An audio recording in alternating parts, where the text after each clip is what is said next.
இங்கே தானியேலின் காரியம் ஜெயமா இருப்பதற்கு காரணம் அவன் தேவனை தேடுவதில் உறுதியா இருந்தான். அதை இப்படி சொல்ல போனால் தன் தேவனோடு உள்ள உறவை ஒரு நாள் கூட நஷ்டப்படுத்தல.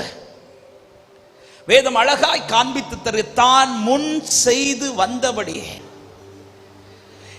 இதுக்கு முன்னாடி அவன் எப்படி தேவனை தேடினானோ அதே தேடல் தான் பிரச்சனை இருக்கும் போது தேடுறான்.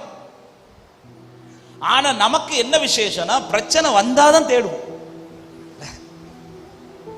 தானியேல் பிரச்சனை வந்து அதனால தேட தொடங்கினான் அப்படி சொல்லல பைபிள். அவன் தான் முன் செய்து வந்தபடியே. அவன் பிரச்சனை இருந்தாலும் தேடுவான், அவன் பிரச்சனை இல்லாட்டாலும் கர்த்தர் தான் தேடுவான். அவனுக்கு சூழ்நிலை நல்லா இருந்தாலும் ஜெபிப்பான், சூழ்நிலை நல்லா இல்லாட்டாலும் ஜெபிப்பான். அவன் காரியம் நடந்தாலும் ஜெபிப்பான், காரியம் நடக்காவிட்டாலும் ஜெபிப்பான்.